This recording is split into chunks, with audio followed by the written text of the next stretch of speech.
Truth Not Trends. Oh, it's got to be bigger than that, man. We're not Truth Not Trends. We're Truth Not Trends. Boom, baby! This is Jesse Schmidt and Liam Bauer coming to you from the Truth Not Trends podcast, where we teach you how to maximize your strength as safely and efficiently as possible. Changing the world one set at a time. Come over and see us at truthnottrends.com. That's right. Podcast, blog, online training, you name it. We'll teach you how to get amazing results in the gym or at home in minimal amount of time. Head on over and subscribe to the Truth Not Trends podcast. A lot of good stuff.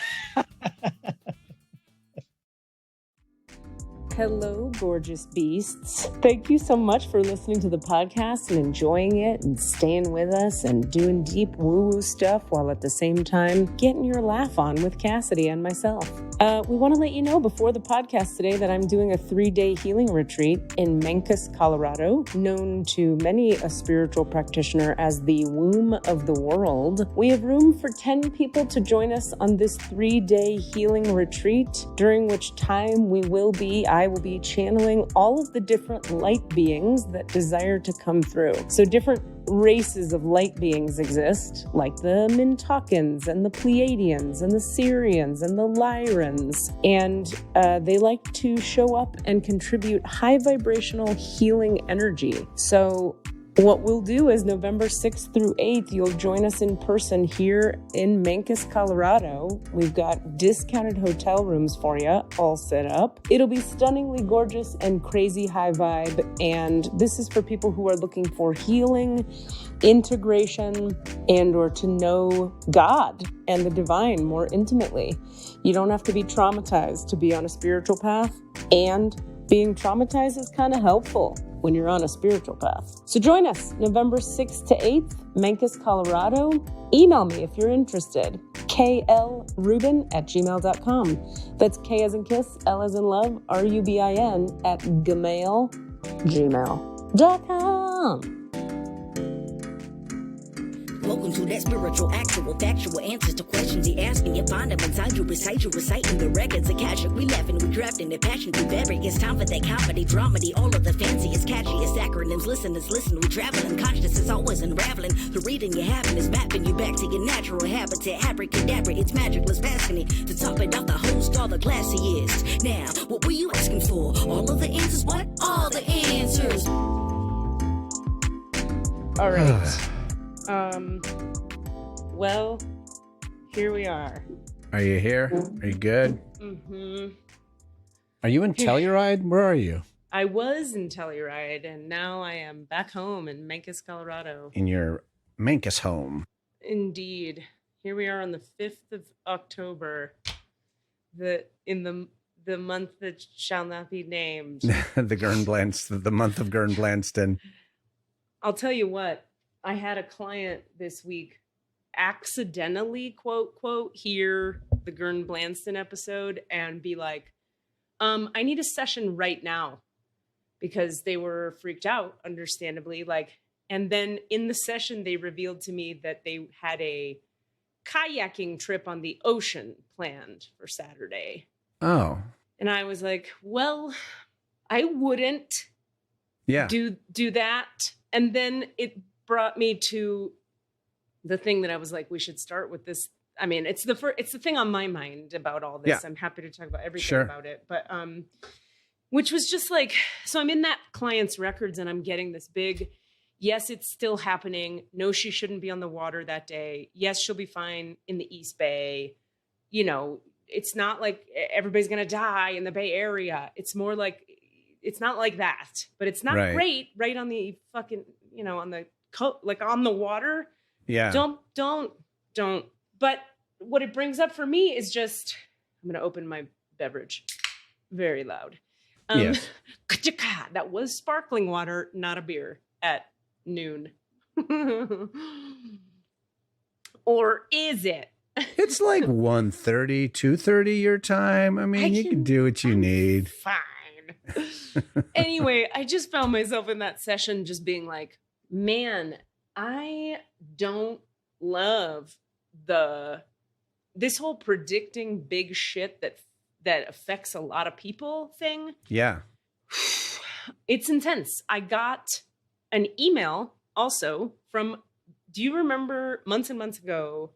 God, it must have been pre-podcast. I did a storytelling event in the Bay Area at Shotgun Players. Yeah, and you've told that story about Gern Blanston's story to us on the podcast. So yeah. Great. So the guy who produced that show that night emailed me this week and said, I need your help with all these people that are emailing me saying, wait a minute, isn't this the week that she told us that thing would happen? Do we really need to not be on the water? Help. So this producer of stories emails me like, what do I tell these people? And I go, tell them to just not be on the water for the weekend. It's not that hard. Yeah. Go inland a little. Worst case scenario, I'm fully wrong. Nothing happens and you had a nice trip to the Inland Empire. Who cares? Yep. That's kind of, I've gotten some, I'll let you finish. Let me let you finish because I have more of that. I mean, I'm basically just saying what you can tell I'm saying, which is that it's I haven't before ever been this public about something like this. Like I see plenty of clients where privately, one-on-one, I find myself telling them crazy shit. Namely, this year has been the year of, is my cousin going to die? Is my dad going to die? Am I going to die? A lot of people ask me about people's deaths.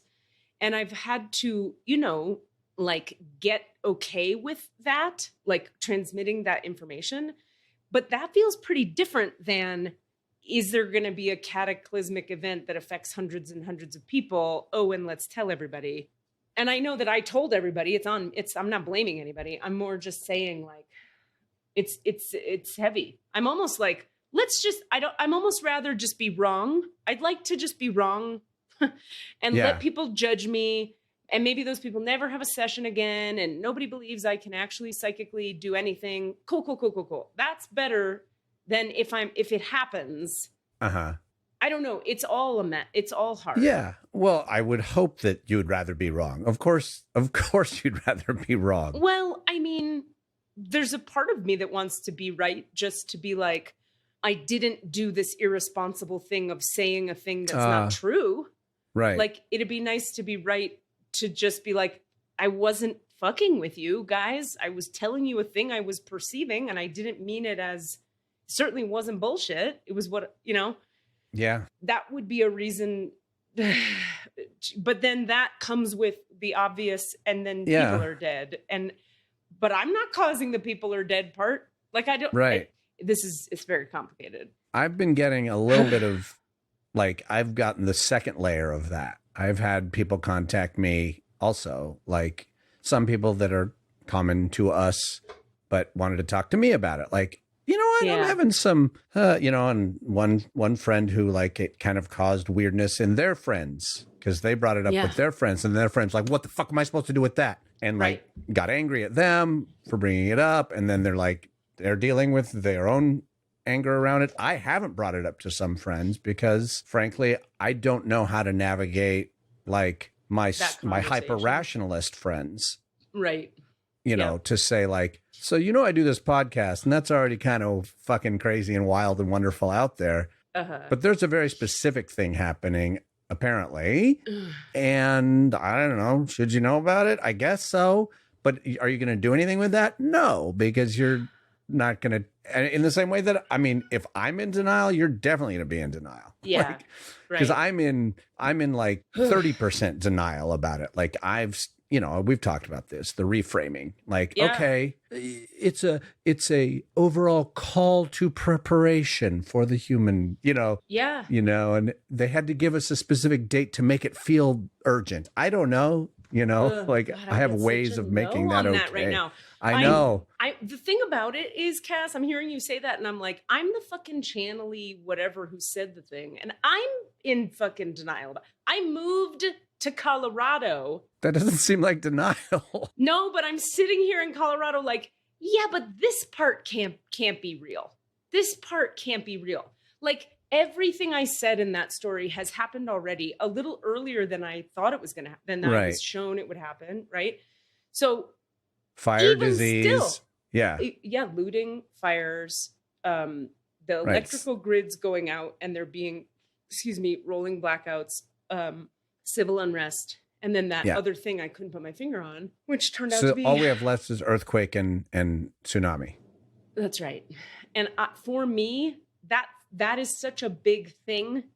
I have a hard time taking it in myself. On my human level, when I'm not in that space of connection, I'm just like, come on, that's too much. It's too much.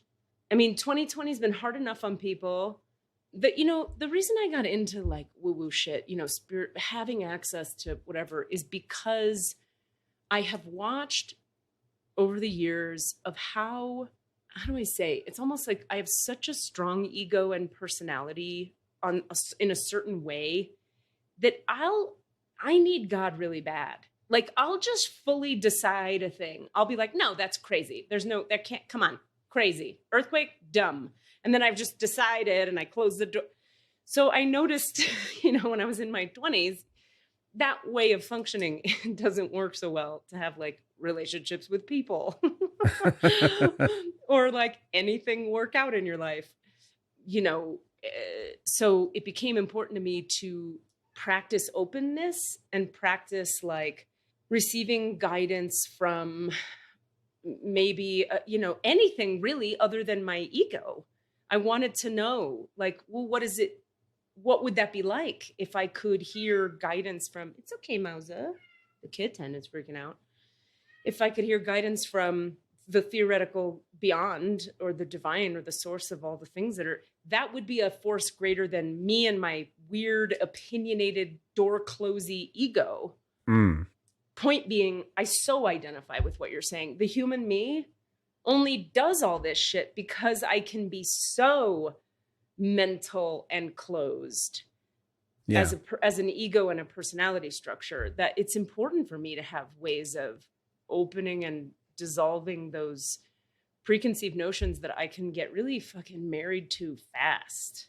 And the other part of it is like knowledge versus just like specific knowledge about a specific event versus bad shit is happening. We should be ready to evacuate, have all the things in place because like you didn't specifically predict a date for the glass fire to occur, which is the current big one in Santa Rosa, right?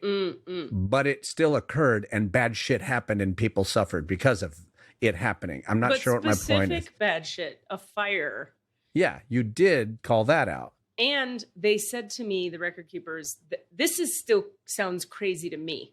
On your point, they told me, I kept asking over and over because I'm like, that's crazy, that 60% of California would be affected badly by the fires in the fall of 2020. 60%. Feels like we're almost there, like to a certain extent. Well, in the Bay Area, you sure are fucking, if you haven't surpassed it. We're definitely affected. We might not have 6% burned, but well, I mean, all of Washington was completely engulfed recently during the little peak of the fires. I would look at the air quality things and I'd be like, entire state of Washington is like in the red to purple range right now. And that was crazy to me. So if that's what you mean by affected, then yeah, over 60% of the state has been affected. It's not what I mean. It's what they said.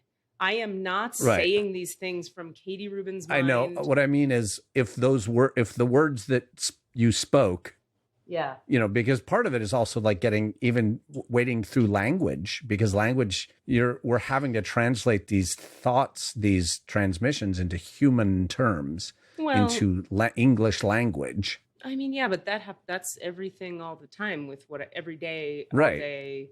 That part's not really, I hear what you're saying. I mean, in terms just of like literally the word affected. That's all. But what they showed me is not like, oh, I'm in the East Bay and I'm smelling smoke. They showed me like fire hitting 60% of California, fire on, burning 60%. That's the image. I think it's crazy. I say that and that sounds crazy. It's too much. It's too much fire. 60%? Yeah. I mean, we're already facing what we would think of as an insanely crazy amount of fire. Like, so to even grasp more of that. Yeah. I mean, I wonder what percentage of the land in California has been. Like, I wonder if that's quantifiable or if anybody's looked at that in the, you know? I'm going to Google it right now. Actually, our fact checker is going to Google it right now. I can see him I love hopping it. on his computer. Anyway, the people calling me and saying like, well, what do I do with this information? How are you taking it? You know, and I have my own, like, I have to say, like, I'm taking action, but I'm also in some version of like, we'll just see what happens, because I've been living in California I've been living in earthquake country for 25 years. Like, this is not actually new information, except that it is. No, I get it. Like, I made the choice to be in a place where this can happen. You know, Right. And the same thing goes with the fires. It's like we now know that we live in California and that fires are going to be worse and worse and worse. And what do we do about that? I don't know. We continue to stay, but we also make some slightly different choices about how we are prepared or ready, you know, I guess. You know, my brother and sister-in-law and their family are up closer to the Santa Rosa area, and they've been okay. You know, they're not evacuating, but they are packed to evacuate. Like they have made changes in their life now. Right. To say, can I ask we you a might have to question? get away from this. Yeah. When you say we know that it's happening and we know that it's always going to get worse, that's because of global warming? Yeah. I mean, we've literally seen it get worse and worse every year. Okay. Like without even in a scientific analysis, the average just observant human can go, it was worse last year than it was the year before that, and it was worse this year than it was last year. It's already worse than an entire season has ever been, and we're at the beginning of the season. Right. Okay. So yeah, that makes sense. So you just happen to be sharing information from a spiritual source, but it's not actually information we're not getting everywhere else too. We just, we got to listen. Yeah, that's a good point. I hear what you're saying. And you're talking specifically about the fires. Right now I'm talking about the fires, but yeah. Yes, Desmond? Yes? So I had to do a little bit of math myself, but at this point this season, 4% of California has been burned. 4%? 4%. Has been actually charred with fire. Okay, California is 104 acres big and 104 million acres big, and 4 million acres have been consumed so far. I'm adding this to the list of what we're talking to the record keepers about today. Because I think what we're doing today, it seems like we don't have a guest today. If you're listening, no guest. I think we're just going in and asking about all this. Yeah. And my thought is, if I may, I feel like if we keep it kind of a tight, short episode, then maybe Desmond could like do a super quick rough cut of it, and we could throw it up like even within the next couple of days before Saturday, just because we might as, if we're talking about it, if we can do that, that would be great. Can definitely get it out on Saturday. Whether I could do this and another one is forget the other one. I mean, if you can do this one even before Saturday would be amazing, but that's to be. I can turn this around by Saturday at the latest. Okay. Yeah. That's just my thought, because Saturday is the day. It'll just be one of those things that I'll just work on it, and the second I'm done, put it upload up. it. Just that's make it available. Thought. Yeah. Because Saturday is the day. Yeah, I think we put all other episodes aside because Saturday is the theoretical day. I just want to step in real quick. This is going back a little bit in your conversation, but my sphincter is not going to relax at 12:01 a.m. on Sunday. Thank you. Mine either. That's the thing. I'm not going to break open my water storage and spray it all over myself like we won the World Series. Thank you. Because I appreciate you saying that, because that's another thing it's hard talking to people about predictions because everybody wants an exact everything. People asking me, what was the date? What was the date? What was the date? And I'm like, listen, it was ish the 10th ish.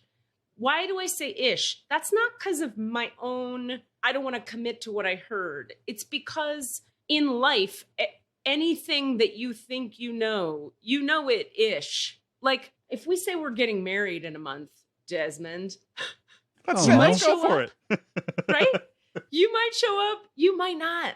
Or I was there on the 15th. I was there on the 15th and you weren't there, so I guess it's off.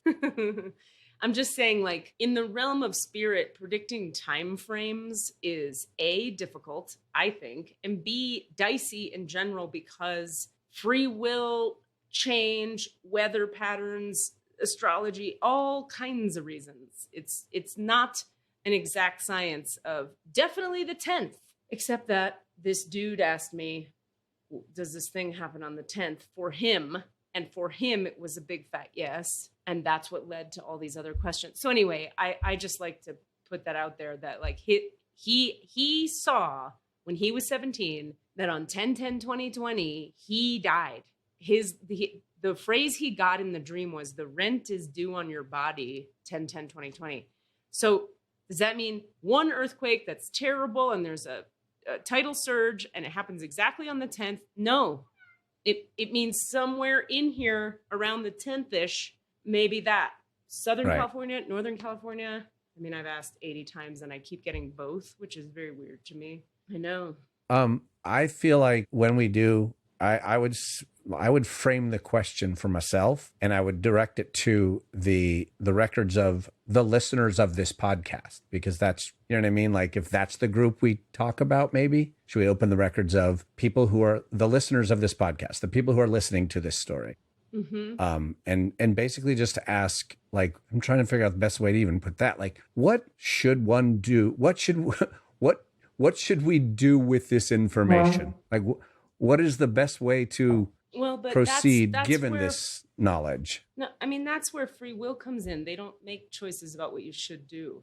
Well, we've talked about like, you know, how should you process anger or whatever? What do you do with your anger? So like, what do you do with the knowledge? Not like action, but like, I don't know, but okay. But rephrase that in the intent that maybe I'm trying to get at. I don't think I get the intent you're trying to get at. What the fuck do I do with this information? Yeah, what do I do with this information? You already know what you're doing with this information. In other words, I know what I'm doing. Right. I guess but frankly, I've had, you know, tons of people who like listen to Gern Blanston. And that is literally at some point, the question boils down to what do I do with with this information? But that's do I like freak saying, out? if I say to you, Cassidy, psychically, I think the roof of your house is going to collapse tomorrow. Yeah. What do you do with that information? I don't stay in my house on that day. That's your choice. I don't know what you do with that information. Okay. But I guess what I'm getting at is like how should I frame my listening to my inner wisdom in response? Like, I don't think we have control over that. Right. Like here's the thing. A lot of people are going to say, that's nuts. Fuck you. I'm busy. I have a kayaking trip. See ya. Other people will be like, well, shit, I guess I'll stay in the East Bay for the weekend. Other people are going to be like, I'm out of here. Other people are going to be like, let's go in the bunker. Other people are going to be like, it seems true, but maybe not. I don't know. I'll just watch TV. Like, you got to let people have their choice. People have full freedom to choose. I told, some friends you and I have in common about this right when I heard it. And they were like, let me think about this for a second. I found it interesting to notice there are some people who, when I told them this, they seemed a little, skeptical, understandably. And then their life unfolded in a way organically where they had to leave California in August or in June. And now they're not in California and they're contacting me going, that's interesting. Weren't you saying something about getting out of California before the fall? And I'm like, mm-hmm. And I told you and 4 other people, and your life is the one that unfolded such that you're out. You didn't even have to choose. That's a little too, do you see what I'm saying? Things happen and people hear it or they don't, they resist or they're open. That part I have no control over. We can certainly ask the question you're asking. It's just that if I hadn't surrendered years ago to the fact that human beings do all kinds of different shit with the info you give them, I wouldn't be able to do this work at all. It's like Carlos's question last week. Yeah, like, do you feel responsible? Right. Yeah, I feel burdened with the knowledge. I feel, and you must feel 100 times more of that burden. because you have a much deeper certainty of the knowledge in your bones. I wouldn't frame it that way, but I hear what you're saying. Yeah. Like, all I'm just saying is, like, yeah, people have been, and all I've been able to do is share, like, look, we live with uncertainty. We know that bad things are going to happen. I have made preparations, not bunker level preparations, but I've made sure my shit's dialed in. And one person I was talking to was like, well, I live like near the water in San Francisco, that direction. And I was like, go for a really nice hike, at least on the 10th in the Oakland Hills that day. Just fine. What's the harm in that? I mean, maybe take any pets you have. Yeah. And then, but it's true. Like, then you said, though, at the end of the day, your sphincter's not going to unpucker at 12:01. So at some point we will stop, though, directly engaging with the prediction and return to, well, I'm prepared and I'm going to continue living. Or that's what a lot of people are going to do. That's what I think is going to happen. That's what if an earthquake does not strike on the 10th. Yeah, but I don't hold it like earthquake on the 10th. It's not that black and white. Right. It's like but that's 9, I think 10, what a lot of people 11. Have heard. I understand, but that's why we're doing this podcast right now, is to have this conversation to make people understand this is not seismology. This is not, I'm not a fucking physicist. I'm a lady tapping into the vast beyond. Right. And timing more than anything else in the realm of spirit is the hardest thing to get accurate. It just is. Yeah. So all I could do is tell the story I told, which was a guy had a reading with me and he asked me, will there be a cataclysmic world event in which the rent is due on my body on 10/10/2020? And they gave me a yes. And then I asked more questions and they said, yeah, California, 60% of it will be affected by fires in a big way, rolling blackouts, the grids go down, et cetera, et cetera, et cetera. And earthquake. Now, I don't know if exactly 10/10, but I will tell you every time I'm in the fucking records, I'm only saying fucking because this is a burden. You're right. It is a burden. Yeah. They give me a yes on it. But I also want to tell 2 other stories. I want to say 2 things about this. Remember I said a few minutes ago that a lot of people have come to me this year about death. I'm reviewing in my mind each of the different conversations I had. One of them was my friend who was a client of mine called me in a really panicked state. I happened to be driving back. It was when I was driving back from Sedona to California. And I pulled off the road. I think we even talked about this a little bit on the podcast, but she said, my friend is in intensive care. His family is talking about pulling the plug. We don't want to. We think he's going to pull through. Will you look at it and see is he going to pull through? And if he did pull through, what would his life be like? Here's what I got. He could survive if you force the issue, and he'll be like a quadriplegic person who will be very unhappy in his own body, living in a vegetative state for the rest of his life. And he's like a climber and physical guy. And then I said also, and they said, does he want to stay? And I got a big fat no, because he wouldn't be able to be the kind of dad that he had a kid and he wouldn't be able to parent the kid, and he would just watch the kid suffer and watch the wife suffer and have zero power over it. Then they said, if we do nothing, will he make it? No. Big fat no. Is that what he wants? Yes. Big fat yes. And then the date, I guess, of deciding what they were going to do was the following day. Luckily, the wife ended up choosing exactly that without my friend having to say, we think that blah, blah, blah. The wife just said, we're not doing this. He wouldn't want this life. Stop the life support. And he, boom, died like that. He came to me the next day when I was sleeping. And we had a pretty direct conversation. And he was like, I need you to know, this makes me want to cry talking about it. I haven't talked about this. I want you to know that you were hearing from my soul. I did not want to be in that body. Thank you. I was worried they were going to interrupt the process. I didn't want to stay. It was my time. This was all preordained. This was supposed to happen.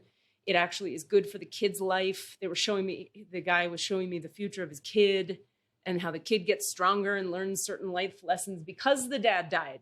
And his whole life becomes a positive something because the dad died. So we think we have these ideas about, because we're understandably connected to and attached to the people in our lives, and I am too, that certain things have to go certain ways. And they don't always. That's point number one. Point number two is like, I don't know, there was nothing about like, on what day does he die? So I didn't get a chance to like flex that muscle in that thing. Another one was a student of mine was in my healing class and had been in healing class. I do these 7-week classes, had been in it like 4 times in a row. And we were doing all kinds of work on their health. And there came a point where every time they would ask me, okay, now what do I do for my cancer? Now what do I do for my cancer? I kept getting a no. I'd be like, what do you mean no? And then I started to hear, there's nothing you can do for this cancer. And so I kept I was finding myself in the position of like, I'm in class, there's 10 people listening, right? It's very public.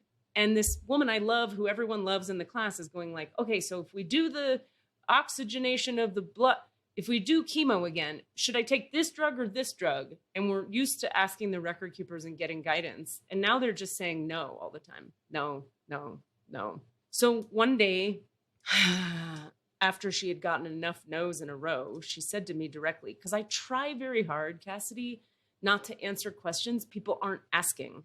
Right. If you're not asking me, am I going to make it? I'm not going to answer that because it's presumptuous of me. You didn't ask me that. Yeah. It's not my place. And it's also like, I don't know. It's just not my place. I'm not going to take that on until you ask. Yeah. So finally, you know, we're getting all these no's and I'm kind of being like, I'm having to be a little vague and be like, I don't think that's going to work, babe. I also don't think that's going to work. I'm sorry. I wish I had a better answer. I just get a no. Finally, one day she goes, all right, I've been sitting with this for a while. Am I going to make it? And they channeled really strongly through me some really specific stuff. And it started like this.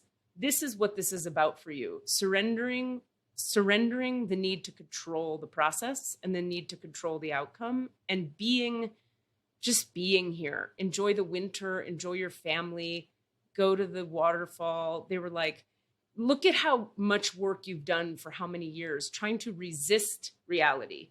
And that's understandable because you were trying to, quote unquote, get better, right?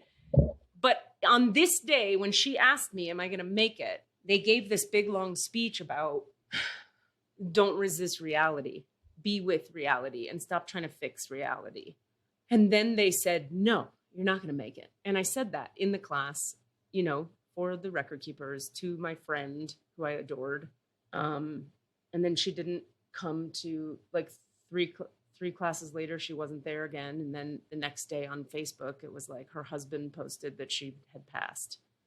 And once again, I didn't get it. She didn't say, what day do I die? So I didn't get to predict any days or times, but it was very clear. Yeah. Anyway, I was starting to tell those stories because I wanted to talk about how timing, timing is tough. And I haven't had people say, do I die on this date or that date before? I've had a lot of people say, 5 people actually this year say, does this person die? Do I die? Or you had to share the information from the record keepers. Right. And it's been correct each time. I'm talking about the people who asked and then died, not the people who've asked and didn't die, which is surprisingly a low number. Not a lot of people seem to ask that when they're not going to die. Interesting. So far. You don't get to give a no very often. Ugh, I haven't yet. That's for sure. So you have had a few people who said they were and haven't yet passed. Well, they were worried. Am I going to get through this? And it was like, yeah, you are. You're going to be fine. Oh, that's different. Yeah. Cool. That, thank you for sharing that, Katie. That actually helped frame what it was I was trying to get at about, this. What do we do with this information? Or at least in my ideal world, I am seeking guidance. Hold on. I'm going to turn off my video for a sec because I think I'm great. I'll just keep it off for a little while, turn it back on a little later. Yeah. The idea, and maybe it's like, just take it for what that was. Like, stop trying to control things. And, you know, like, it's almost more like then why do we share this information is maybe the question I have. Like, why is this information been shared? Well, I'll tell you. Because other things weren't. I know, but the reason is so you can make a choice on your own that is informed by whatever this is informed by. The whole point is people have free will and choice. So when they ask, what do I do with that information? You say, well, you have choice. I'm somewhere in the middle. I'm not blowing it off. Yeah. You might just decide to blow it off. Yeah. You might choose to like not be in the area for the, I'm not saying you, I'm talking about all humans. I am very surrendered to what people do with what I say. I can't not be. Yeah, I can't imagine. If I were not surrendered to what, I mean, I would have lost my mind years ago. It's very Al-Anon. It's a deep Al-Anon teaching of like, it's like, I mean, the way I learned it, and I mean, sometimes people don't like this framing of it, but the way I learned this concept was, if you try to tell people what they should do with what you tell them, whether what you're telling them is like, I want to go to the movies at 7, do you want to come?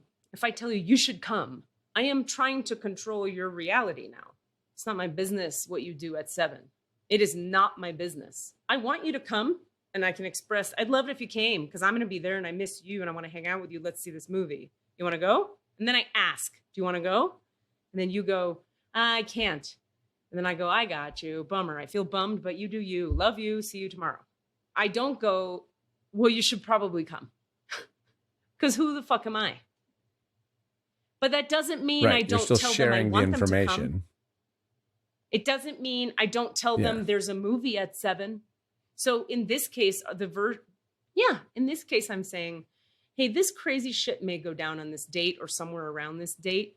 Now you know, choose your life accordingly. If I thought I had any more power than that, I'd be running up and down the streets of San Francisco with a flag right now, like right. And then you'd be the crazy person. Exactly. You'd be the person with the sandwich board in all the Mad Magazine cartoons. Mm-hmm. They, you know, the constant joke, the person with wearing the sandwich board that said the end is nigh, like, but that person's, quote, a crazy person. So there's no, like, you can share the information in this format as, well, this is information I have. I'd like for you to hear it because I've been tasked with sharing it with some of y'all. So yeah, I guess that's, yeah. And I'm sort of clocking why people have gotten angry, either at you, me, if I've gotten angry at you, like all the different levels that anger has occurred is because fuck you, tell me what to do. It's the opposite of what we want. Usually we don't want anybody to tell us what to do. Like, but in some contexts we think we need daddy, mommy, whatever, just tell me what to do. The problem is people say that, but when you then tell them what to do, they don't like it. So people don't want it, even when they say they want it, except for what I found, people who pay you to tell them advice. That's different. Because they're like, okay, I'm going to pay this person to tell me what to do. And then my job is to tell them what to do according to their guides, if in their highest good, if they want this outcome or that outcome, do this or do that. They still get to choose. Nobody wants to be a grown-up. And when you push information into somebody's world that's hard to hear, they really don't want to be a grown-up. So they get mad at you for making them have to confront grown-up choices inside themselves. It's much easier to be mad at Katie or Cassidy than to fucking pack your house and move. Or pack your bags in your car and take a trip when you weren't planning on it. It's just easier to be mad. Be mad at Katie. She's crazy. Be mad at Cassidy. Why do you have to tell me that? And I think that this particular episode has touched off so much, like it's touched that nerve because it is almost like in this case, we told people something they weren't asking to hear in a way. So there's a little bit of like spiritual intrusion that occurred with this particular episode, or at least that's maybe how people are feeling. They're feeling like, how dare you share this information? Yeah. And yet that seems irresponsible. If I hadn't told it afterwards, they'd go, how dare you not tell us? Exactly. You can't win. Right. That's the burden. That's the Cassandra burden that you're carrying. That's right. often, all the time. Yeah. I know you have information. You have information about stuff in my life that you've been like, do you want to know this? And I've said like, no. And so like, I know that you're carrying some things probably that you're like, that might be a smaller burden, but a burden on you about me possibly, you know, and that's, I don't know. I'm just expressing now like appreciation / empathy, compassion, empathy towards what you're bearing. I think, in all this. Thank you. I appreciate it. And I think also like, I just can't I don't know how to articulate this. This is hard for people to get. It might be because I'm an Aquarius and I have this real ability to like maintain a somewhat aloof, lighthearted dynamic with reality where I go like, yeah, I don't know. It's like, my point being, it's sort of like, it really matters. I really care about California. I really care about my friends in California. I want people to be well. And I'm not in control of what people do. I'm not in control of reality. I'm not in control of the weather. I'm not in control of earthquakes. All I can do is say what I know. The people who want to hear it will hear it. The people who are ready to hear it will hear it. The people who aren't ready but accidentally hear it will resist it and make me wrong. And I was willing to take that on because I felt like the good it could do would outweigh the judgment I will inevitably receive on both ends of this. People have been judging me from moment one about this. You would have to, because it's too hard to take in. It's too much. It's too crazy. It's too hard. What do you mean, California? No, I can't. So you're crazy. So we judge you and now we feel better and that's cool. And that's uncomfortable, but I just don't sit in it. I don't think about it. I just do my job and then let it go because I don't have control. People judge anyway. I could walk into the grocery store right now and everybody's judging me because everybody's judging everybody all the time. Yep. I wish we didn't live in that reality, but we fucking do. And so I think, I don't know, puts one, I don't know, doing this kind of work puts one up against, I mean, also, don't you find though, as an actor, I found in my career as an actor, particularly as a stand-up comedian, but you stand in front of crowds all the time, agreeing to be judged by them. That's why I can't do stand-up comedy. It's too direct. The judgment's too direct. That's right. So my point being, I don't know. I think I've had a number of opportunities this lifetime to make friends with people's judgment. I don't love it. I'd rather not be judged like anyone else. But if it comes down to like, I might save a couple lives if I tell this story. Right. And I might have unsaved a couple lives if I didn't tell the story. I figure, let me tell the story. Whoever wants to believe it and act on it and hear it can take it and take a vacation and not be on the water. And whoever wants to not doesn't have to do anything. I'm just some fucking lady saying words. Yeah, there is that. It's like, yeah. I mean, as we've talked, I've been just kind of playing out that I actually think that my sort of framing has been actually very similar to what you're saying, where like people have been like, well, what do I do with that? And I've been like, well, I'll tell you what I'm doing with it. I've prepped some stuff. I've gotten some stuff. I'm going to screw this down in case there's an earthquake. Yeah. And I am going to go visit my parents because they want me to go visit them. They're asking me to go visit them. Yeah. Because they're engaged in it too. And their desire is for me to go visit them. And I'm like, and like you said, like if on the 10th, and I know the framing is not that specifically anyway, but if nothing happens that's this specific and direct, fucking yay. You know what happened? Also, I visited my parents. I haven't seen them in almost a year. Yeah. You know, I got my house squared away. Yep. For whenever something happens, which may very well be this weekend. That's right. But, you know, my shit's dialed in because of that's what I'm doing with it. And it was, okay, let me give you another example, because I think your question is great. I'm glad we're exploring this. The question of that people have been asking you, what do I do with that information? And when they say it with an attitude like that, the attitude is coming from, fuck you, now I have to confront this. I didn't have this in my plans. Yeah. Don't make me have to look at this hard thing now. Which, sorry, it's too late. You have to look at it. It's happening. So you're looking at it. So you can be mad at me about looking at it, or you can just fucking look at it. Yeah. But either way, I mean, people can be mad. That's okay. Point being, I'll give you an example. My a different client I had who okay, how do I say this? I want to maintain anonymity for people, but Yeah. someone I had a session with said, okay, but if this is happening and, you know, they live in one of the areas that's going to get hit if it's happening, you know, and they said, well, what do I do? And oh my God. And I said, well, do you have any friends that have a couch in the East Bay, which is like 20 minutes away? Yeah. Crash on someone's couch for the weekend. And they were like, well, yeah. Oh, yeah, I do. And I was like, okay, you could just go to the East Bay for the weekend and do that. Have a good time with some folk. Yeah. Or not. But in other words, there was a calm, sort of simple solution that didn't mean they had to freak out.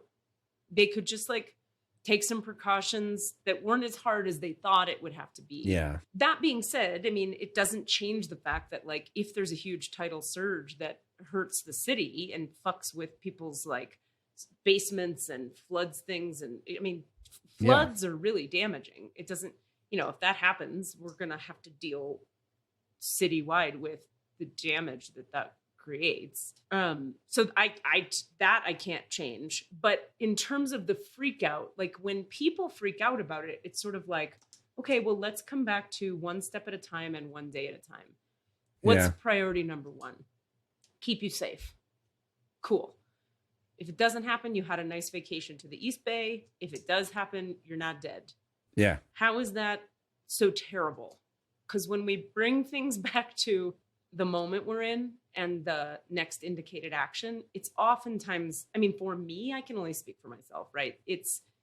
That's how I manage my reality in general. It's like all I have control over is what I'm doing right this minute. And if I'm 10 years ahead, I'm going to start tripping out. But if I'm like, well, what's required of me today? Okay.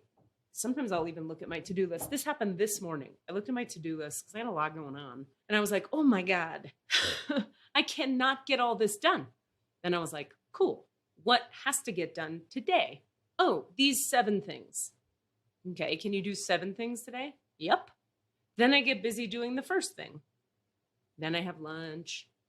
Then I get busy doing the second thing. And then, oh, that one happened quicker than I thought. Then the third and the fourth happened real quick. Then it's time to tape the podcast. Can't do things during the podcast. After the podcast, I only have, 3 things left to do. And it's only going to be 3:30. So that overwhelm is mitigated by right-sizing the situation. Yeah. And we have described a thing that it seems hard to right-size. I know. Because that seems, but I'm not in any way arguing with you. But the response is right. And also, if I didn't say anything and it happened, the physical result would be the same. It would still have happened and there would be mass chaos and shit would be broken. Yeah. If I tell you it's going to happen and it happens, there's mass chaos and shit is broken. If I don't tell you that it's going to happen and it happens, there's mass chaos and the shit is broken. So that doesn't change it. It's still fucked because guess what? Mass chaos is happening all the time and shit gets broken all the time. Yeah. We can't actually control that. And that comes back to where my philosophy has ultimately landed, which has been like, yes, I live in earthquake country. I've actually been spared bad shit for a really long time. I'm not saying that we all deserve bad shit. No. But like, if it's inevitable. Yeah. At some point. And I lived through the 89 quake and bad shit happened in the 89 quake, and like I witnessed some of the bad shit then. And I happen to be spared any direct damage, but I also know people who weren't spared the fires, in Paradise, for example. Like that did not go well for people and people. And, that's bad. And it happened. And had we predicted it and 2 people happened to evacuate sooner because of that, great. Aces. That's the other thing. When you think about it, Cass, like think about the number of people who've brought it up to you. What is it, 4 or 5? Yeah. Okay. And then same with me, like maybe 8 people are like, hey, is that thing happening? Maybe 20. I don't know. So 20 people are going to either go on a vacation or not. Like you could frame it the other way and say, shouldn't you have told more fucking people? Right. That's the part I get caught up in too. Like the direct friends I'm not telling. Yeah, exactly. Like Like if it happens and you didn't tell your grandma who lives on the water, Right. which thing was less ethical? I don't know. You know what this reminds me of? Were we talking on this podcast about the trolley problem? Yeah. Yeah.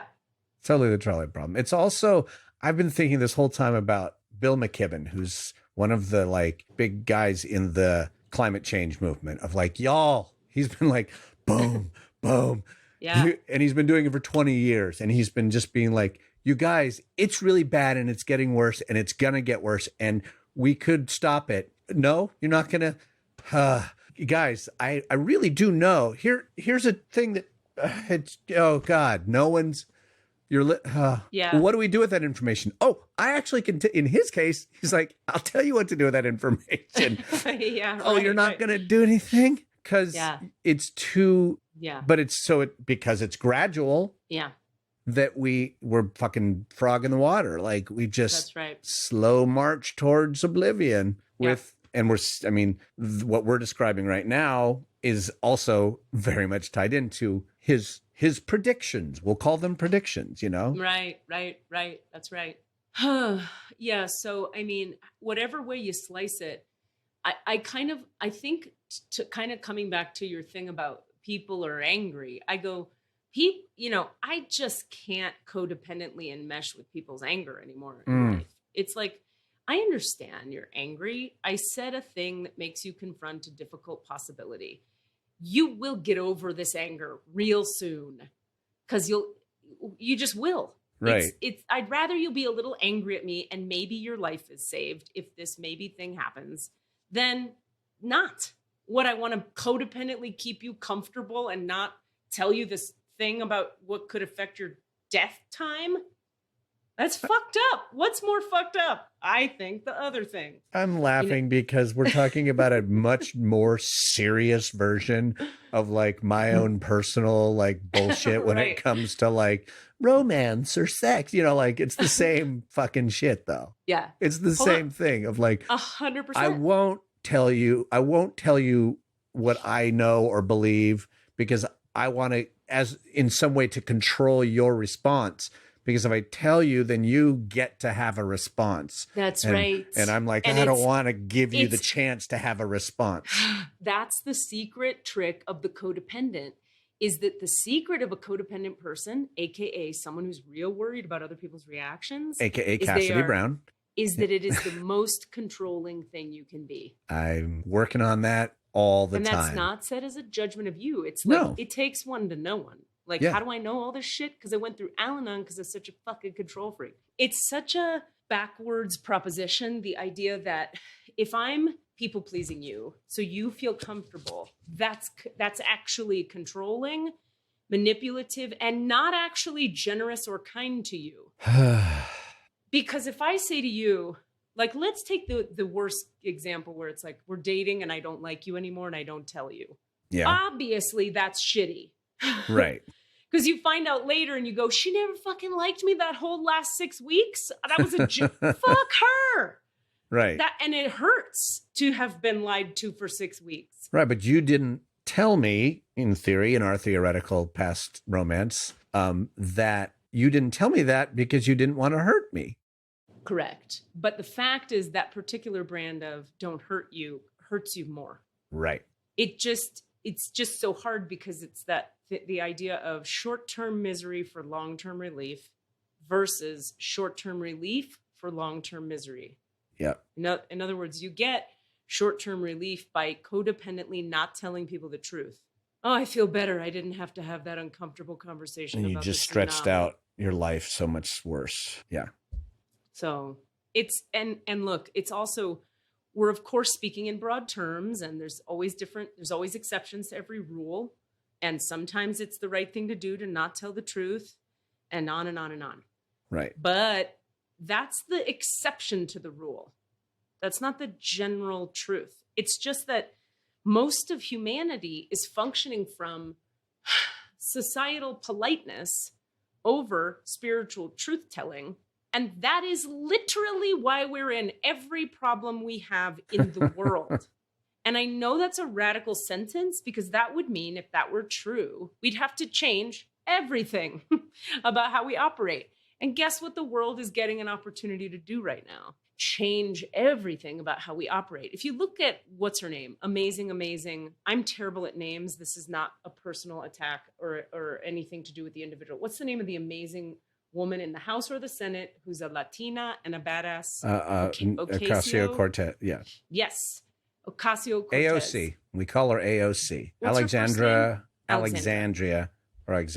Yeah. Ocasio. That amazing woman, when you ever hear her talk on the Senate floor, she talks like I talk on the Senate floor. Is it the House or the Senate? Whatever the fuck. She's up in the House. She's a with House. These Yeah. political in the suits. All right. Lie all the time. I mean, against the patriarchy, capital T, capital P. She's in that building where it all got started. And she's going, listen, you guys are talking crazy. Don't you understand you're crazy? She's That's like, a lie. Hi, you're lying. And everybody's like, thank God for this bitch. Well, liberals are like, thank God for this bitch. Other people are The other one irritated. gets out her whiteboard. She's like the fulfilled is like seems like the soccer mom of the house. She just has that her whiteboard and she just goes, okay, I'm going to ask you a question. How much did you make in bonuses last year? Okay. Great. Okay, that's 6 million. Do you recognize that number? Yeah, that's your number. How much did you raise the price of that medication? Oh, I'm going to write that down. Hold on. But she doesn't do it. She doesn't hector people. She just goes, I'm going to tell you the truth. No, what you just said is a lie. Yeah. Nope. And I love Right. it. Why are we even remarking on that? Like that people telling the truth is revolutionary. Right. That's my whole point, is that all we're talking about here, Cass, in this bare bones codependency conversation about like what you tell your girlfriends or what I tell the world about a possible earthquake, it's all the same conversation. The question is, will you tell the truth for short-term misery and long-term relief? Or will you band-aid up the truth for short-term relief and long-term misery? It's our choice. We have a choice. And your buddy, who you're talking about, who's not your buddy, but the guy who's been talking about climate change forever, boy, do I feel or Bernie for that Sanders. guy. Like, why does Bernie seem so angry? Because Imagine he's being like, him or Michael Moore. the system Where you're doesn't so- work. It is or Bernie broken. What? You're Sanders. not. Damn it. Right. Because he's been... Yeah. Oh, let me try again. Another presidential race. Let me try again. Oh, I'm 150. Let me try again anyway. Yeah. It's so true. That's because he's a fucking ninja, warrior, true. amazing guy. Well, should we open the records? Let's just Yeah. do it. And Let's I'll do tell you it. what, I think your idea is great about something I do when for example, when I do these 3-card spreads, I have, by the way, listening audience, if you'd like to have your future told once a week, I do a 3-card spread for free on YouTube, on my YouTube channel every week. It's usually on Mondays that I release them. So you can go to Katie Rubin on YouTube and check out the channel. And there's a 3-card spread there at the beginning of every week. I'll tell you what just happened, what's currently happening, and what's around the corner. That's fun. But my point being, when I do those, before I turn the camera on, the records prayer that I always say is to open the records for everyone for whom this video is. Like Basically, everyone this whoever's video gonna is see for. it. Yeah. Whoever this is being made for, whoever's going to watch it, let's read their records. So we can, I think that's a great way, like you said, to I love the idea that there are just so many, like there are records for a group, or a relationship. Yeah. Our listening audience is a specific group. It is I have no idea what the number is, but it is a even number more of specific, people. right? The people that will hear this one. Yeah. Right. Like- That's what this question is for Like now specifically. or in the future. For anybody who's going to hear this, Yeah, it's true. cool. Because you might listen to this episode on November 19th. You might listen to it in 5 years. Like I caught up with Armchair Expert like 5 years into their run or 3 years into their run and like went back to 2015 and was like, wow, Dax Shepard sounds different then. Like it's a lot of time passed. We also haven't talked at all about the fact that Trump has COVID. That is just some batshit crazy town, the world. Let's I mean, that might make things take a while, but I just don't even like that.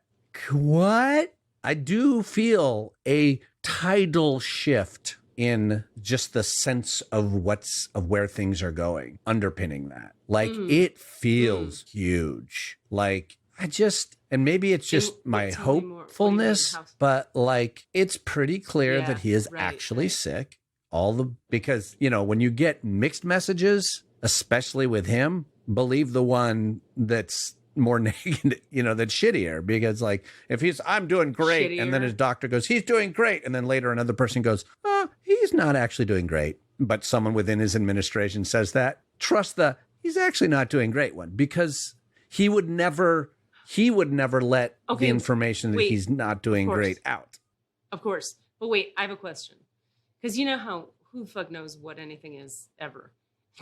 But that brings me to another thing, which is I love how people are like, how do you even know what truth is anymore? And I'm like, I think it's charming that people ever thought they knew what truth was from the fucking media and politicians. Like, we were being told the truth.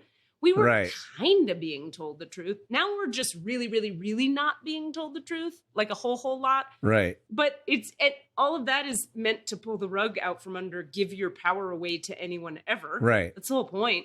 But some of us were like, wait a minute, this is shifty already. I'm not listening to this fucking shit every night. It makes me feel worse. Anyway, that bugs me. But let's move on to the other topic, which is, so I wanted to ask you.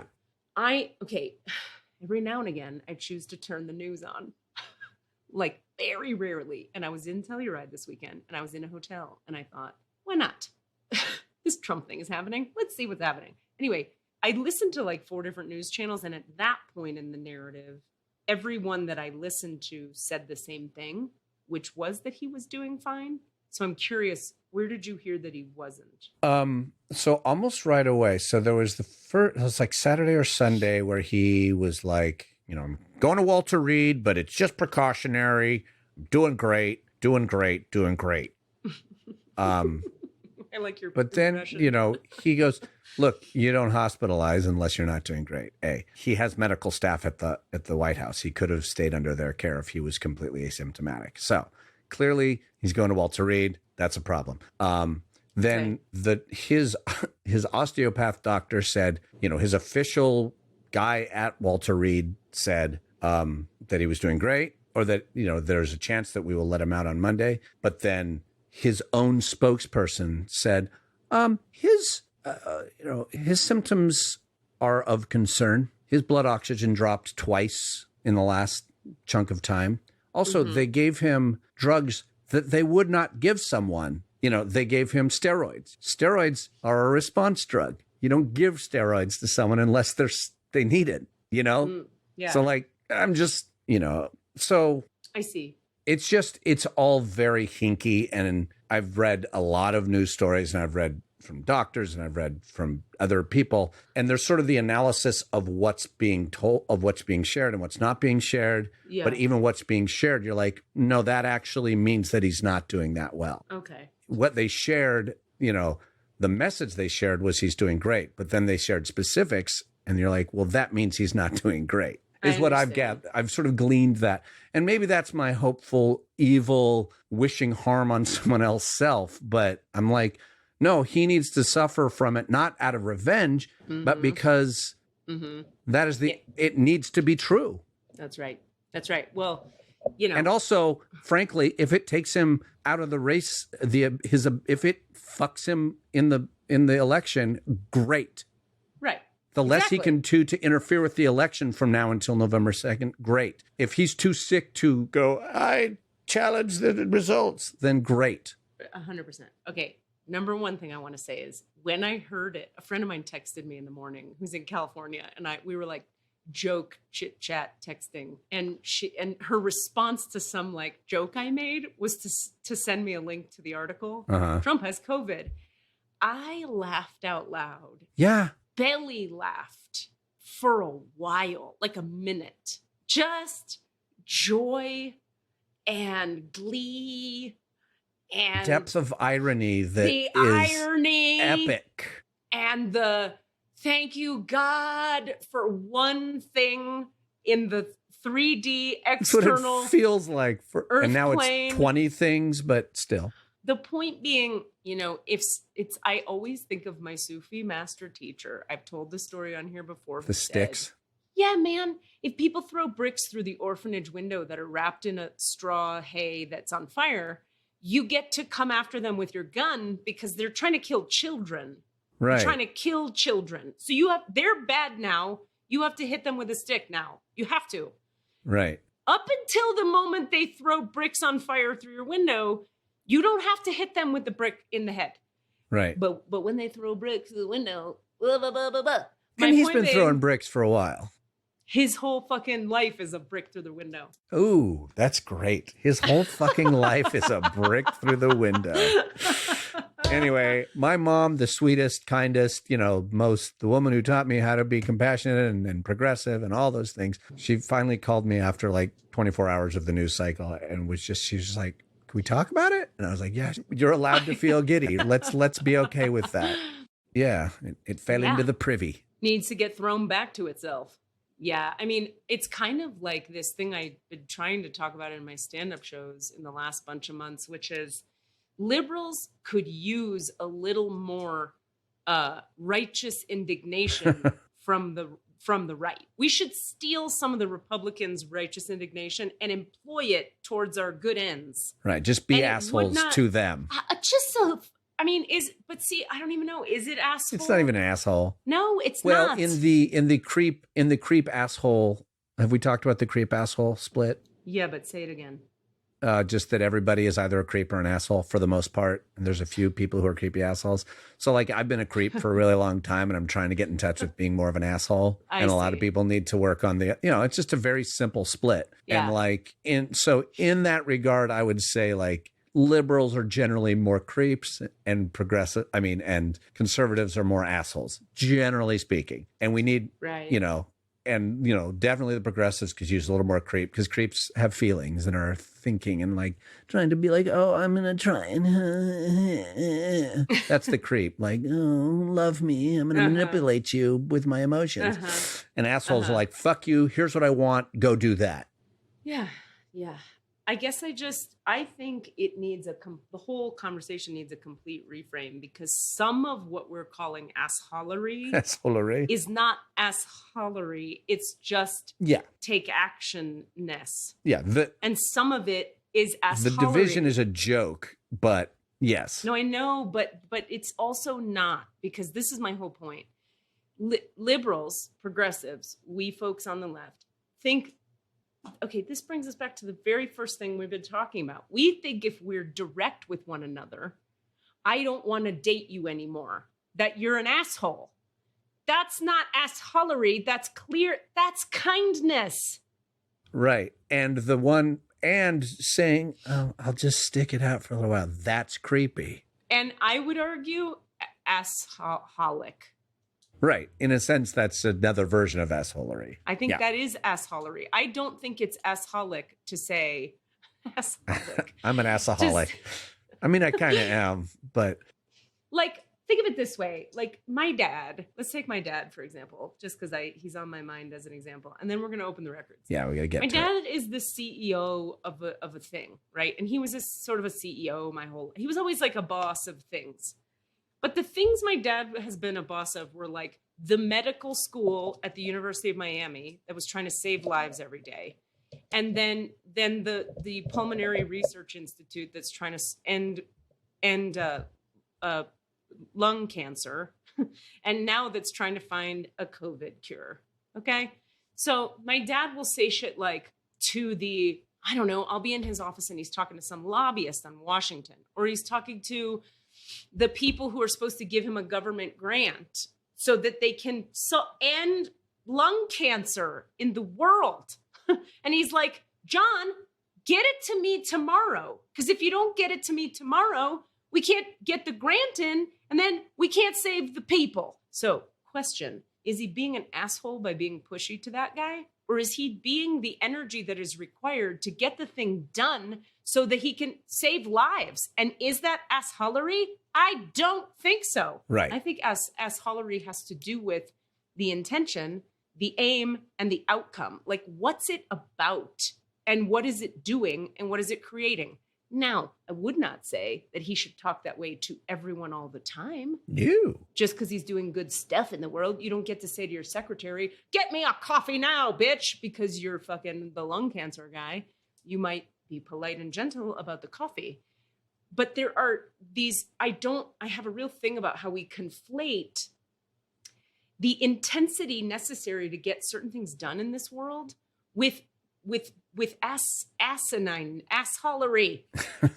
With the judgment. I mean, the word right. It carries judgment with us. That's all. Yeah. I mean, and I agree with you 100% on the descriptor of the actual use of the judgment word. I will just go on record as really enjoying the game of creep versus asshole. Yeah. It's kind of like talking about the Enneagram, where it's just like a way to go like, think about it right now. Are you a creep or an asshole? You have to be one of them. And there's actually a third category, and those are people who fucking hate the game. Like, there are people who, when I bring it up in conversation, get angry. Well, why do I have to be one of two bad things? That's terrible. You shouldn't even play that game. What do you call that person? Probably a creepy asshole. A douchebag? Yeah, they're just unwilling. They're just the unwilling ones. That seems more assholic than creepy to me. Probably they're an asshole. Generally, the people who do that are going to start on the asshole side. That's kind of what I would say. And I've really enjoyed, like, personally, finally going, you know what? I am kind of a creep. And then being able to go, I want to be more of an asshole. Mm-hmm, mm-hmm.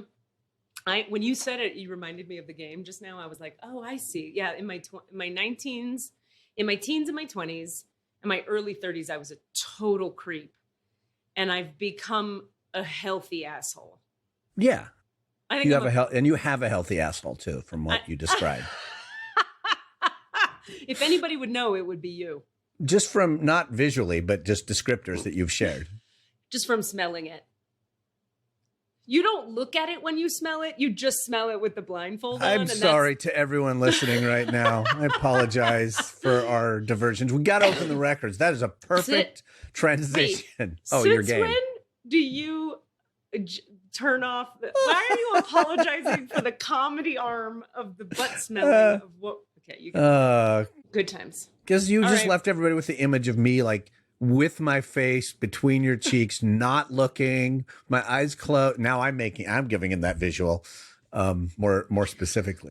I feel like that is a fun, lighthearted image to round out the heaviness of this conversation. It's so true. I hope this is what you all actually, at the end of the day, I hope you just carry this around with you. God damn it, I can't shake that image.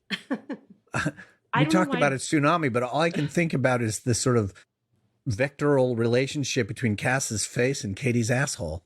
That's maybe that should be like the logo of this episode. I'm always excited to know what Desmond's going to title the episode. Maybe it's going to be Vectoral Relationship between I like it. Cass's face and Katie's asshole. Well, I mean, we named our most gnarly episode Gern Blanston. We're creative. All right, let's do this shit. Here we go. Let's fucking do this. Let's take a couple deep breaths into the low belly. Anybody listening, just taking a couple deep breaths into the low belly.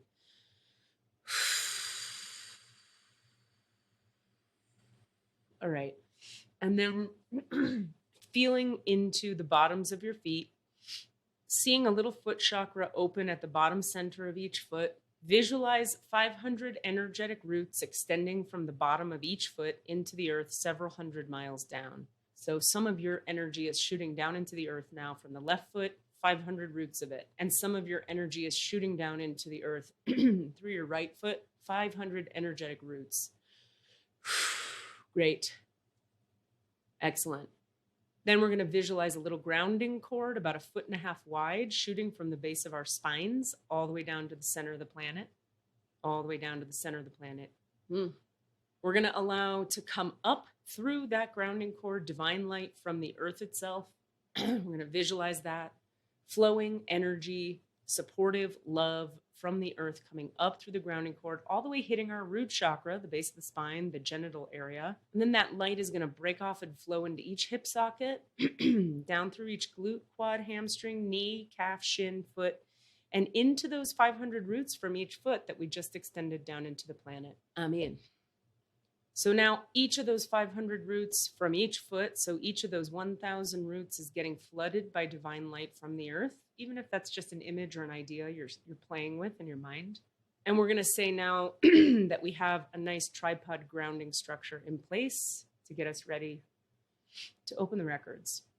And so we do acknowledge the forces of light, asking for guidance, direction, and courage to know the truth as it is revealed for our highest good and the highest good of everyone connected to us.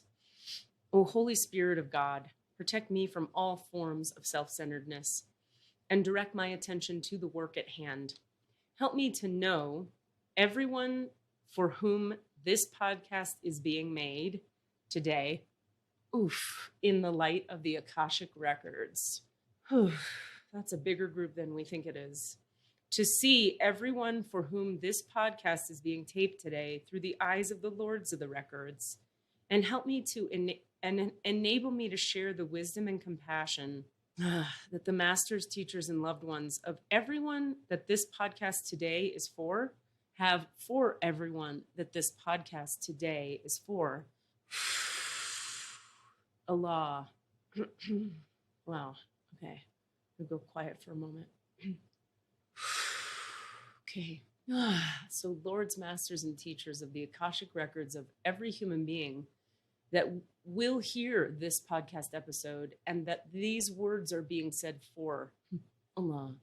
We're asking that you deepen us all now into our own individual records, meaning you raise our vibrational frequencies and allow us to tap into the center and the source of the all that is on the soul level, bringing each of our souls into divine alignment with the creatrix, the grand, great creatrix of the all that is, the divine mother, father, Lords, masters, and teachers of the records. So thank you for being here today. Thank you for being with us. Thank you for this energy that you're already transmitting. We had some questions about this upcoming date that we've been looking at for quite some time now. Cass, do you want to start with some questions, or should I have some? You could start. Why don't you go ahead? It's fine. Okay. I would like to note a hilarious thing, because comedy is always important in the midst of difficulty.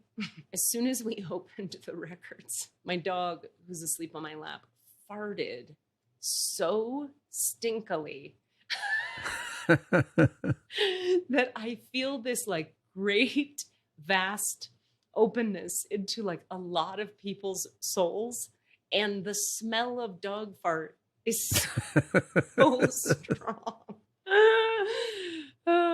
It makes me think of the phrase, the sacred and the profane. You know, there is no separation. The divine and the poop, it's all in, it's all one. Namaste. Okay, so Lords, masters, and teachers of the records of everyone for whom this podcast today, this episode is being taped. We'd like to ask, first of all, okay, I can't even ask it. They give me a yes.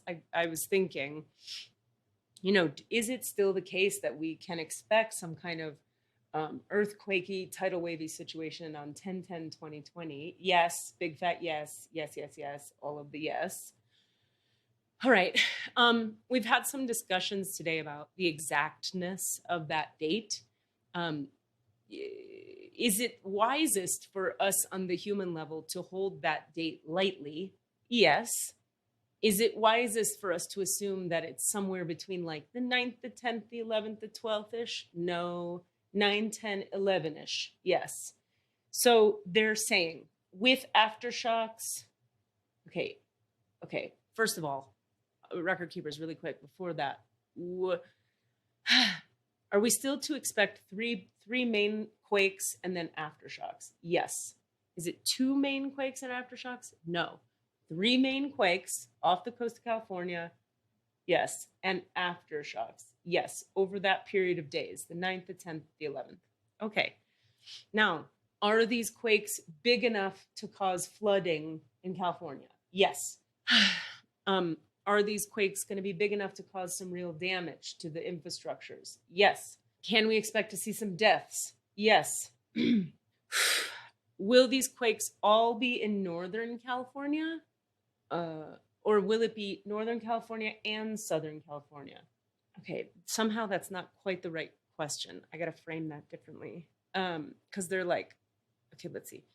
It's like, okay, will there be a damaging earthquake sometime 9, 10th, 11th of October in Southern California? Yes. Will there be some kind of damaging earthquake off the coast of Northern California 9, 10th, 11th October? Yes. And in between? Yes. It's not as bright, the energy on the 3rd, yes, there. It's not quite as bright. So it might be like closer to one or the other. Yes. Closer to Northern, closer to Southern. Okay. Closer to Southern. All right. So one in the north and one in the south and one that's sort of in between but closer to the south. Yes. All right. I'm going to go ahead and ask all the clarifying questions I usually ask. Thank you for your patience with me, everyone listening and record keepers. Oh, that's nice. They just gave me the feeling of like, we love you. You're in alignment. It's okay. Don't feel bad. Are we talking about a metaphoric earthquake of any? No. Are we talking about like the earthquake of transformation? No. Are we talking about literal earthquakes? Yes. Okay. All right. Is it in the highest good of folks who live on the coast of San Francisco, like on the water in San Francisco, to maybe not be on the coast on the water this coming weekend, the 9th, 10th, 11th of October? Yes, that's a big fat yes. Yes, yes, all day, yes. How about Marin? Is it in the highest good of folks in Marin? Okay, so certain parts of Marin, correct. West Marin, Stinson, they'll get a lot. All of that West Marin, San Francisco situation, Golden Gate Bridge area. What about Sausalito? Yeah, Sausalito is going to struggle.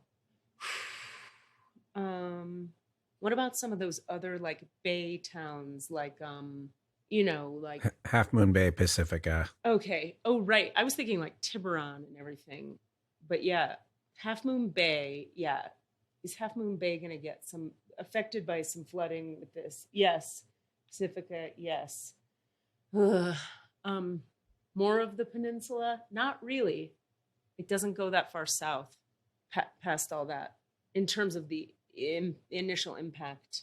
What about Tiburon? Yeah, will Tiburon be affected? Yes. All those little coastal, you know what I'm talking about, Cass? That area, the actual bay, like Sausalito, right? The things that ring the bay on the sort of inside of the bay of right. of the Marin, San Francisco stuff. Are those guys going to get hit with it? Yeah. Like with the tidal surge? Yes. With the tidal wave? No. Okay. So tidal surge meaning the water will just come up. That's right. Rather than a crashing wave. That's right. Right. It just rises up and creates flooding. Okay. So looking at my list now. Okay, I want to ask about the fires, Cass, but before we go off that topic, what questions do you have about this whole thing? Well, my question is, and I still hadn't been able to frame it correctly, but I'll just ask it and they can answer however they want. Like sort of spiritually speaking, how is it best to hold this information in our hearts? Like, how do we process it? How do we process it? What does that mean? I mean, I'd asked before, like, what do we do with this information? And I don't actually mean what do I physically do, like with my body, but like, right. How do I, how do I take it in? The human being is armed on all levels with the ability to ask oneself what is true and what is not. So one can take the information delivered and do what one would do on any topic around which one is trying to understand is this true or not? We would have to turn it on you. How do you know what is true? And each person is given the opportunity to choose what is true in their own way. We only offer guidance and direction to support you. And so you get to choose if you want to process this as information that could be true or not. How do you handle any true information you hear that is difficult? Are you asking me, or is that a rhetorical question? They're asking. Oh, it's different it depends on the information. I mean, it sort of has to do with the topic usually. Mm-hmm. Well, some people call other people for support and guidance. Mm-hmm. Some people pray to God for guidance. Some people trust their gut. Some people look into the science of how earthquakes work and see what the likelihood is of another one, etc. Many people do different things with information that is given. What else would you like to know? I mean, I can say that I get into action. I go to, okay, I will build a thing, fix a thing, prepare a thing. So that's, I guess, how I respond. Yes. And some people will collapse into sadness and grief and be unable to act. And some people will overact and overreact. And some people will do nothing at all. And some people will brush it off. And so if you're asking what we would recommend, we desire that you be happy and content in your lives. And so we hope that this doesn't hit you or affect you or cause you harm or pain. And so perhaps don't be where this is happening unless you feel you should be. The human being truly is given free will for a reason. Free will is your main instrument of choosing, which is to say, if we were to rob you of your free will, anything you chose to be kind out of kindness would not actually have been chosen and therefore would not actually have been kind. It would have been obligation. And obligation is not kind. The divine source, the love of the Christ consciousness, the emanating rays of light that animate the human heart are love-based. As a result, they would never deign to obligate you to anything. They would only offer information with which you can do what you choose. And so the question we would love to throw back into the field of universal consciousness is, what is the most kind choice for myself and my family, my people, my team? What is the kindest choice I can make for myself in the wake of this hearing and this guidance and this knowing? For someone like Katie Rubin, you could say, it is unkind for her to be even with her body as it is today, to be in the energy field of a state that is struggling the way California is unkind to herself. She's too sensitive. So she could judge herself. I'm so sensitive. I should get over it. Judgment. Or she could say, what would be kind? Travel to a vortex of light. Amen. And so we ask you, beloveds, listening to this before, during, after these dates we mentioned, what is the kindest choice for you today, for yourself? We will never give directive, you must do this, unless it is in an answer to a question where someone is trying to know how to know the divine more intimately, in which case you would need to do certain things. Humanity, in large part, has not been asking this question, and this is not the question you've posed at this time. Desmond, I just want to poke, is waving his hand to say Okay. he might have a question. I don't know if What's I'm up? interrupting. No. I just wanted to go back to, you were commenting on some specific areas, and the most specific area I would like to know about is the Caldecott Tunnel. How is that going to do during the earthquake? Okay, so will the Caldecott Tunnel get flooding? Yes. Will the Caldecott Tunnel be damaged? No. Will the Caldecott Tunnel be destroyed? No. But flooding? Yes. Huh. Is the What else? Lafayette Reservoir going to break? Where's that? It's just on the east side of the Caldecott Tunnel, which is 500 feet in the air. Wait, in what city? The tunnel that connects Lafayette and Oakland. Oh, I was picturing the tunnel in San Francisco on the water. Okay, so a different tunnel.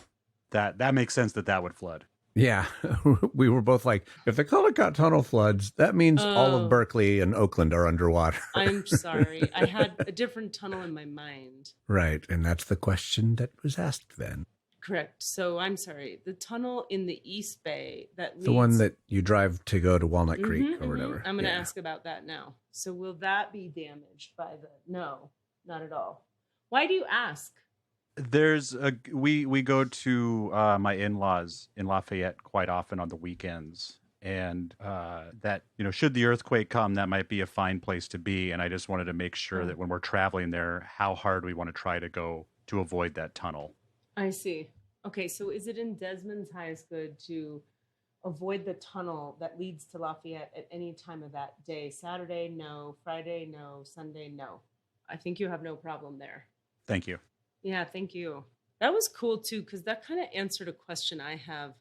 I always try to be super, super clear about like everything we're asking, so I'm getting correct information. And I was really visually sitting with that tunnel that I was talking about in San Francisco, and I'm like, do they respond to the words or do they respond to what I'm holding?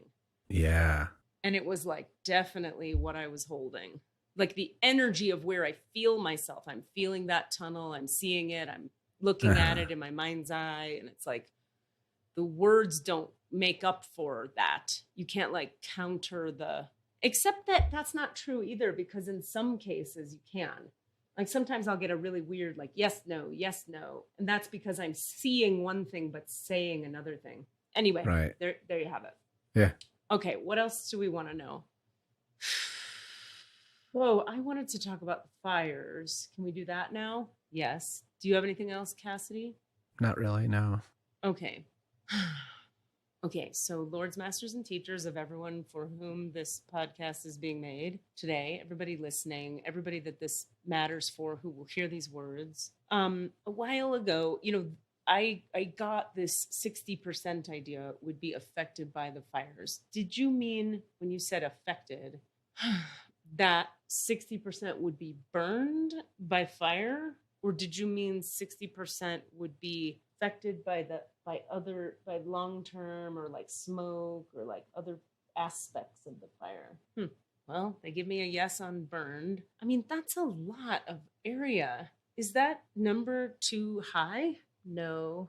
Okay. I mean, that feels really high. How can we even have that much fire? Seems like a lot of fire. Are we talking about parts of California where people don't live? No. What brings it about? Lightning storms, electrical stuff, wind, sparks, cables that fall, you know, like PG&E cables that fall with sparks. Conflagration. I don't know what to say beyond that. That's all I hear. I still just, my human self, I feel like that's a really high number. And they're like, yes, it is a high number. Okay. Are you sure it's not like 6%? 60%. Yes. Okay, I guess I have to leave that there. That's all I get. I don't know what to say past that. It still seems really hard to me to take that in. Is that also around October 10th? No. Will it happen slowly, kind of piecemeal over time? That's like a sort of. Will the majority of those fires happen in October? Will the majority of those fires happen in November? No. So October looks pretty bad. Okay, yes. So like a bunch of different fires all over the state throughout the month of October. Yes. Here's a silly question. Any chance the water from the tidal wave could help put out some of the fires? Nope. Great. Cassidy, this is going to be the weirdest thing if none of this shit happens. I won't even know what to do with that if that happens. I won't know what to do with it. Yeah, I hear you.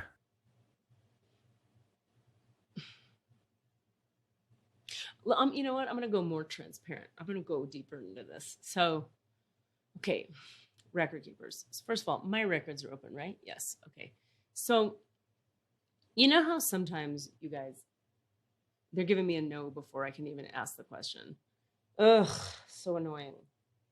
The question was going to be like, okay, I'll just share this with everybody. Sometimes like when I try to ask questions about my own life, right? I'm so attached. Like it's always like the thing they tell you never to do is like try to read for yourself, because you're sitting in the energy of wishing for what you want, right? So you ask, is that the thing that's going to happen? And they go, yes, because you wish for it and you want it. And if you take action toward it, of course. But we hear that as yes, or I do, right? Because they're supportive of a thing, but they're not saying definitely this thing will happen. So I can get into things where I'm like, do I meet my husband in Benicia? Yes. Do I meet my husband in, and it gets messy and confusing and I can't get a clear read. And just even talking about this, they have my head in the no position. Because what I'm trying to ask is there any chance that like, because I heard this a long time ago, I'm like married to it now and therefore making this up? No. Is there any chance that like, because, I've said it publicly now, so some part of my consciousness and my ego want to just like make sure to double down? No. And they're like, notice how uncomfortable you are with this. And I'm like, yeah. Why would you put yourself out like that uncomfortably for no reason? Why? And I'm like, well, maybe I'm just being a drama queen, or maybe I'm just, nope. So what other questions do we have? Kind of don't know what to say. I'm kind of just sort of like, is there any comfort to be offered from the record keepers from all of this? The truth is often uncomfortable, and you've been empowered now with it, so you have choice. We love you. God is not punishing humans. Humans are reaping the benefits of their own actions. The humans who may suffer at the hands of these events are not bad humans. No one is bad. No one is being punished. We hold love and light for all of you. You must understand we exist in a different realm of consciousness wherein the things with which you struggle as a human race are so obvious to us and already resolved on this level that we watch you only with love and compassion, mercy and forgiveness. We sit in the realm of light and the realm of oneness. You're invited to spend more time and energy here as well. We're always available for you to nurture and comfort you. We are saddened by the continual addiction that the human race has to the limitations of what they can see and feel with their hands and eyes. There's so much more available. It is difficult to say for Katie, but we offer that these very large challenges are what is required to awaken the human race. This is not the comfort sentence you seek, but this is the truth. Oftentimes, in the same way that human individuals do not get well until they've gotten quite sick, they do not change their diet until they've had a cancer diagnosis. They do not get sober until they've almost ruined their life or their family's lives. Similarly, the collective does not wake up to its impact on the ecosystem without being shaken by the shoulders. So take care of yourselves. Take heed, listen, love. We stand mournfully with you in the light of these present challenges and circumstances. Blessings.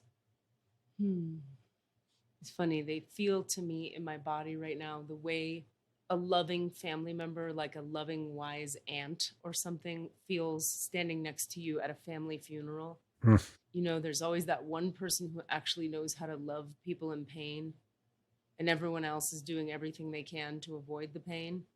Oh, let's clean the kitchen. Let's give her more cookies. Let's distract her with TV. And there's one just like loving aunt who just has her hand on your back and bees with you, rocking you while you cry. Anyway, it feels quite comfortable and nurturing in my body, what they're offering us. Okay. Is there anything else you'd like us to know? Record keepers, lords, masters, teachers, divine mother, father, all that is. No, I don't get anything. Do you two have anything you want to ask? I have one more about me. Is there any chance this is just my own negative thinking, my own, like, what's it called? Like doomsday conspiracy theory thinking, leading me to believe this and therefore think you guys are saying it? No, they say. All right, I'm going to close the records. Yeah, my codependency is really up right now. Sure. You want to take care of everybody. It's really up. I'm just really sorry and sad, and I wish I could give some other words. It's going to be so weird if I was just wrong, and then we'll deal with that then. We'll cross that bridge and be like, what the fuck was that about? Well, let's just say we are recording this right now on October 5th, 2020, just so we know. Just saying that. That's official. We recorded this on October 5th. I don't know, just for the sake of transparency of like, you know, when timing of thing, you know. Okay. We didn't record it on the 10th when it happened. Oh, right. Or, you know, whatever. I'm also asking, like, can we change it? Can we heal the planet real quick? That'd be great. Can we turn this around? Okay. Thank you to the masters, teachers, loved ones for their love and compassion. Really, thank you. And thank you to the lords of the records for their point of view, and to the Holy Spirit of light for all knowledge and healing. Oh my gosh. I ask that you return everyone for whom this episode has been back to themselves. Return everyone whose records are open now to their complete human wholeness, please. The divine portal and the Akashic Records for everyone this episode has been made for are now closed. Amen.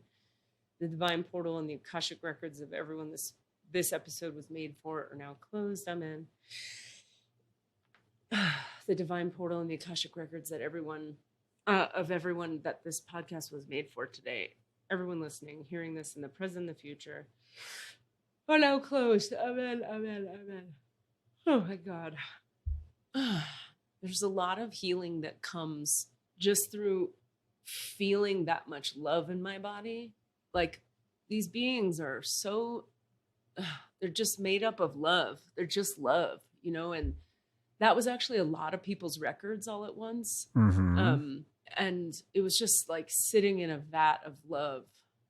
And that's very elevating for my system. It's very beautiful. And the yawning and the tearing up is like detox. It's like just purifying my body and pulling out. I'm glad stuff. Yeah. I'm really glad you're feeling that inside, because out here, hundreds of miles away, I love you so much, Katie. And I wish I could hug you so bad. You know, it's such a micro dose of what you're experiencing. You know, you're holding an Olympic-sized swimming pool, you know, in yourself. And I just have this eyedropper, you know. I can't tell my family any of this. Huh. You know, between scaring them for no reason, scaring them for the right reason. Yeah. And it's real. I can already tell this is going to be a really hard week for me. It's been hard working up to this, and, you know, it's only going to get bigger. I mean, I went to Costco on the sly the other day. I didn't want my family to see me hauling 2 cases of water into the attic. You know, that's just my little secret. Yeah. If we don't need it, awesome. Can never have too much water around. Right. Right. Yeah. Thank you. You're amazing. Well, thank you. I needed that. I don't know. I really don't know. I don't feel very amazing right now. I just feel guilty and weird. So thank you for loving me anyway, because whatever this turns out to be, it's like, thanks for not abandoning me. No, not at all. This is a hell of a way to get more fans. Yeah, listeners. This is quite a stunt for listeners. Quite a Katie. ploy. Yeah. Jeez. I was gonna say until we started giggling just now, like I don't think we've ever had this somber and ending, like just sort of the energy of like, okay, like I had no idea what to say at the end. I was like, yep. I know. Okay. I know. Like even during when we were freaking out during the Corona episodes, like and crying and sobbing and all the things, but there still felt like there was a movement of energy around it. And right now I'm just really aware of this sort of like, okay. Okay. You know what's, yeah. You know what's interesting about that? That's exactly, this is so cool how these episodes go, because we always come back to everything. That's exactly how it felt around my client I was talking about who died of cancer in the class. We all had this feeling in the room. It was a Zoom room, but still, like you could feel the collective kind of like, oh, okay.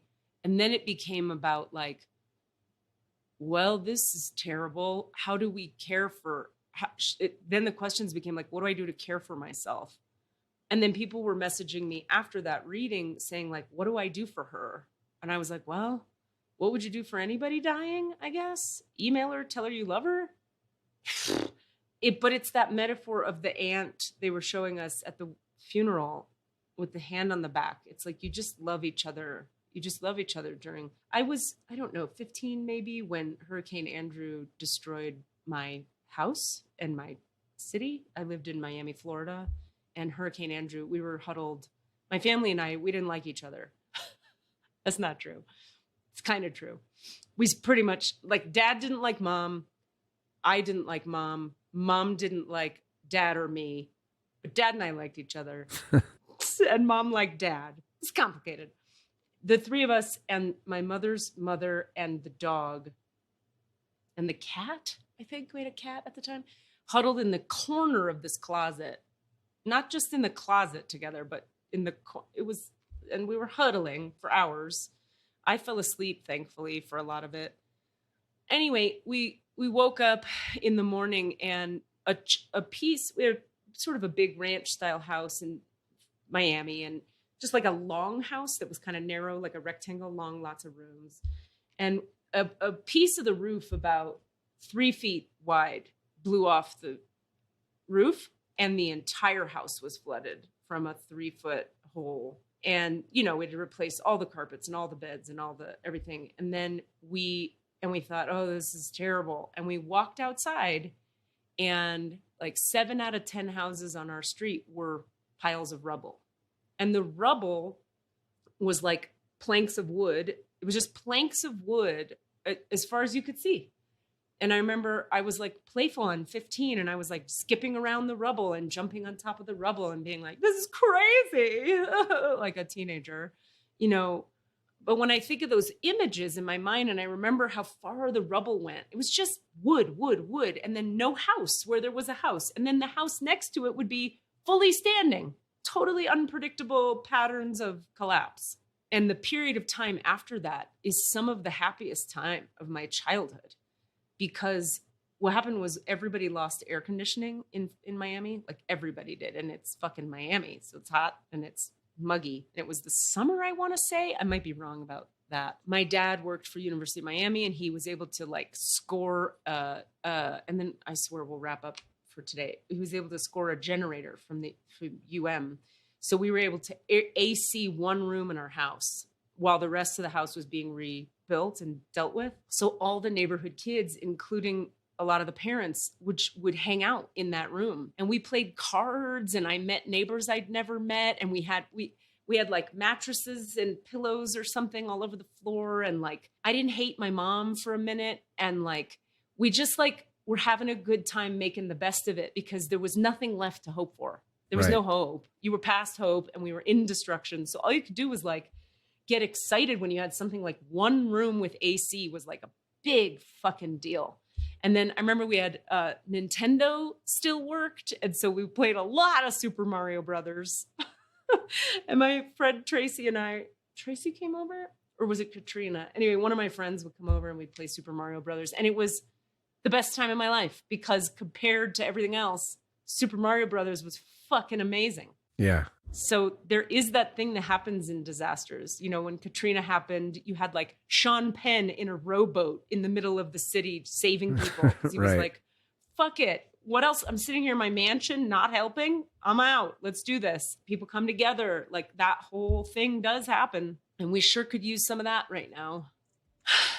Yeah. That's the only kind of, it comes That's to mind. actually a really great story. And also that you've lived. That's kind of the point I've been trying to get at too. Like bad shit happened. You lived through one of the ones that we would point to as an example of people, you know, cities are destroyed by things. And you lived through one of those. Yeah. And also like, yeah. And like, I don't have a point in even saying that bad shit happens. It's just like, okay, I'm aware that things happen and we deal. We do get through things collectively, right? And there is loss in the middle of it, but we do get through it, and we often get closer to one another as a result. Yeah. So I love you guys so much. I love you too. I love you guys. Good times. Yeah. Have a great night, everybody. Just sleep really well. Do your work. Do some work. What are you asking for? All of the answers? Say what? All of the answers? Yeah, all the answers. Hey guys, thanks for listening. We'd love to hear from you. Please email us with your questions so that we have questions to answer in the Akashic Records. Our email address is allanswerspod@gmail.com. That's allanswerspod@gmail.com. And if you'd like to find us on Facebook or Twitter, it's @allanswerspod, @allanswerspod. Thank you. We better get to those records. Yeah, we're getting got to a half it right hour. now. We're going to have a short one. I know. Whenever you say that, I'm always like, maybe. And then let's do one more. Here we go. 1, 2, 3, one more. That was a Sounds Awesome production.